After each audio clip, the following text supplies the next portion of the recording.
আবারও স্বাগত একুশে বিজনেসের সঙ্গে আছি আমি সাদ। বিষয়তে বিশ্ব অর্থনীতির চাকা এখন কোন দিকে ঘুরছে?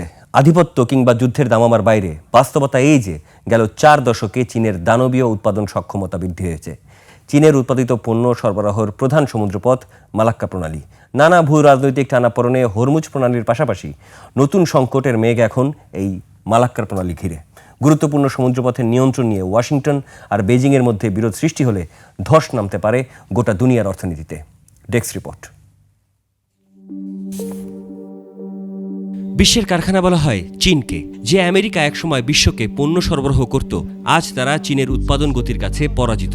পরিসংখ্যান বলছে চীনের ম্যানুফ্যাকচারিং আউটপুট $5 ট্রিলিয়ন ছাড়িয়েছে, যা আমেরিকার প্রায় দ্বিগুণ। সোলার প্যানেল, বৈদ্যুতিক গাড়ির ব্যাটারি, ইস্পাত, জাহাজ তৈরির মতো গুরুত্বপূর্ণ খাতে এখন একক আধিপত্য চীনের।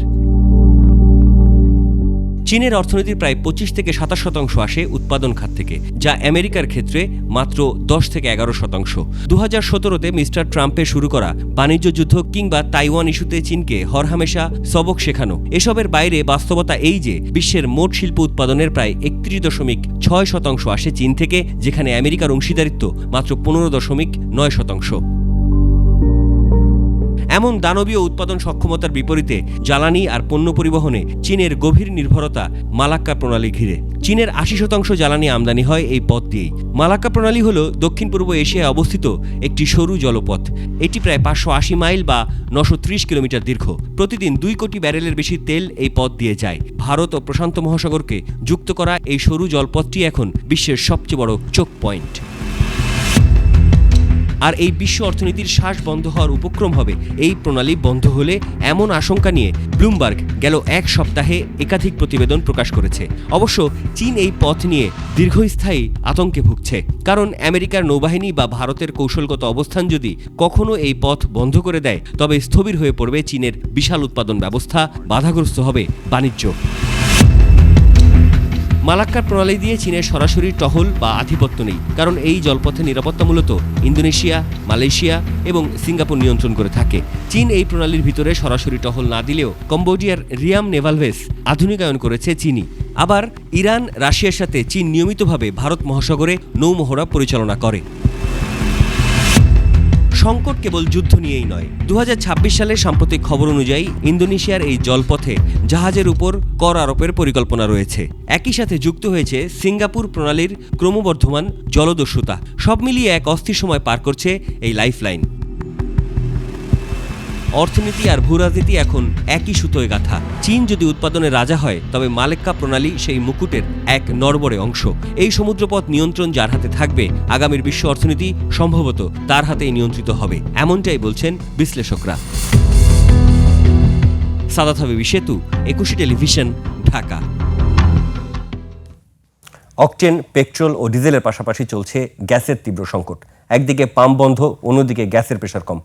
এতে ঘন্টার পর ঘন্টা লাইনে দাঁড়িয়ে থাকতে হচ্ছে চালকদের। জরুরি সেবা যানবাহনও পড়ছে চরম ভোগান্তিতে। এরই মধ্যে হঠাৎ এক দফা বেড়েছে গ্যাসের দাম। জ্বালানি সংকটের প্রভাব পড়েছে সাধারণ জীবনেও, সড়ক জীবনেও। বিকল্প হিসেবে বাড়ছে বাইসাইকেলের ব্যবহার। হাকিম মাহির বিস্তারিত রিপোর্ট। মোবারক হোসেন একটি বেসরকারি হাসপাতালের অ্যাম্বুলেন্স চালক। রোগী নিয়ে যাবেন অন্য হাসপাতালে। গ্যাসের জন্য 3 ঘন্টা ধরে অপেক্ষা করছেন তিনি। সকাল 8টার দিকে আইসি, এখনো গ্যাস পাই নেই। রোগী বসে আছে, রোগী নিতে পারি না।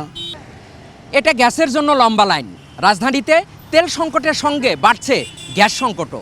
এতে ক্ষুব্ধ প্রতিক্রিয়া ব্যক্ত করেছেন গাড়ি চালকরা। আমরা সরাসরি কথা বলবো এখানে যে সমস্ত গাড়ি চালক রয়েছেন তাদের সঙ্গে। জি, আপনি যদি বলেন যে আসলে গ্যাসের এত বড় লাইন কেন এখন? আসলে গ্যাসের অনেক সংকট, তো আগে তো কখনো এরকম লম্বা লাইন ছিল না। আমরা আসতাম, এসেই গ্যাস নিয়ে চলে যেতাম, রিল্যাক্স থাকতাম। কিন্তু এখন ইদানিং কয়েকদিন যাবত মানে অনেক লম্বা লাইন। কালকেও আমি গ্যাসের ছিড়ালে 2 ঘন্টা 2.5 ঘন্টা পরে গ্যাস পাইছি। আর এখন তো আমি পুরা বেরিবান ঘুরে টুরে গাবতলি ঘুরে টুরে এখানে আসলাম 1.5 ঘন্টা হইলো। তেলের দাম বাড়ার পরেও এখন যে আপনার এই গ্যাসের দাম বাড়ানোর জন্য এখন গ্যাসেরও চাপ বাড়ছে। গ্যাসের দাম 4 দিন আগেও ছিল 79 টাকা, এখন তা বেড়ে 89 টাকায় দাঁড়িয়েছে।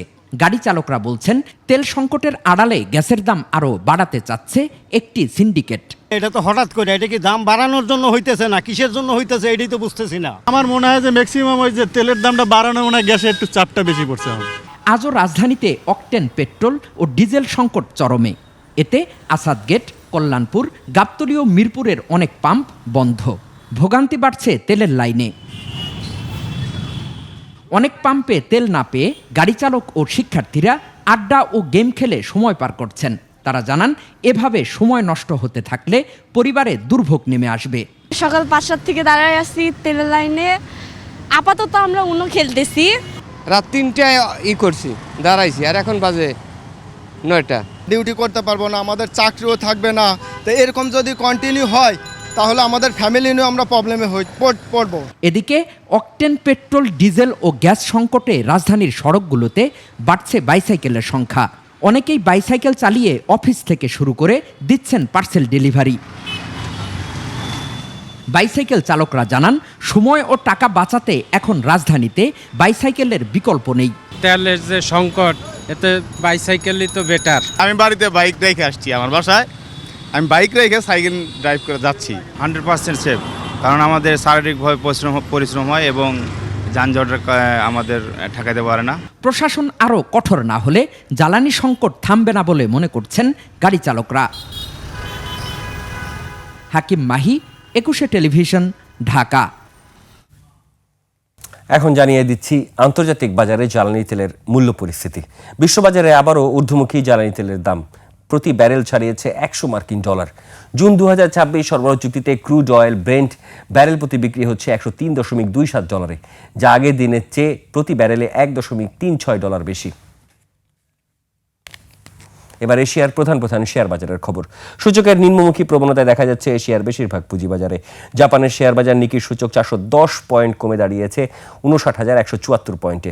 কমেছে হংকংয়ের শেয়ার বাজার হাংসাংয়ের সূচক 222 পয়েন্ট কমে অবস্থান করছে 25,940 পয়েন্টে।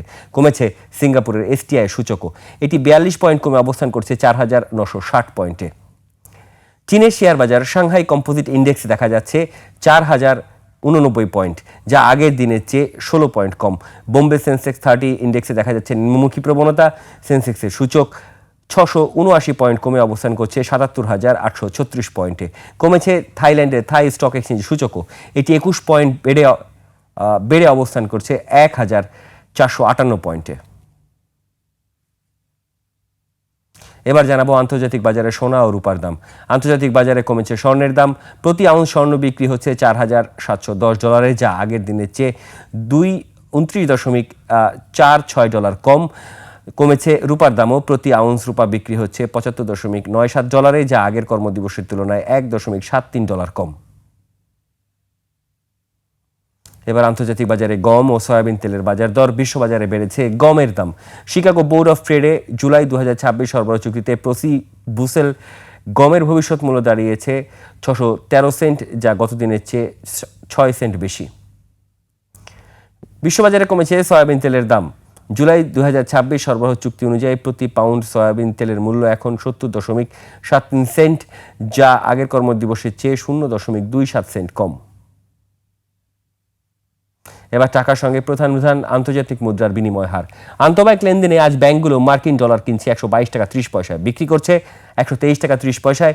ব্রিটিশ পাউন্ডের ক্রয় মূল্য 163 টাকা 72 পয়সা, বিক্রয় মূল্য 170 টাকা 82 পয়সা। ইউরোর ক্রয় মূল্য 142 টাকা 50 পয়সা, বিক্রি হচ্ছে 148 টাকা 88 পয়সায়। জাপানি ইয়েন ক্রয় হচ্ছে 73 পয়সায়, বিক্রি হচ্ছে 80 পয়সায়। এদিকে ব্যাংকগুলো কানাডিয়ান ডলার কিনছে 89 টাকা 1 পয়সায়, বিক্রি করছে 92 টাকায়। ভারতীয় রুপির ক্রয় মূল্য 1 টাকা 22 পয়সা, বিক্রি হচ্ছে 1 টাকা 39 পয়সায়। সৌদি রিয়ালের ক্রয় মূল্য 32 টাকা 50 পয়সা এবং বিক্রয় মূল্য 33 টাকা 27 পয়সা। মালয়েশিয়ার রিঙ্গিত ক্রয় হচ্ছে 30 টাকা 65 পয়সায় আর আন্তঃব্যাংকে বিক্রি হচ্ছে 31 টাকা 57 পয়সায়। দর্শক, এরই সঙ্গে শেষ করছি আজকের 21 বিজনেস। আগামী রোববার দুপুর 1টায় আবারও ফিরে আসবো 21 বিজনেসের সব আয়োজন নিয়ে। দেখার আমন্ত্রণ রইল। 21 সঙ্গেই থাকুন।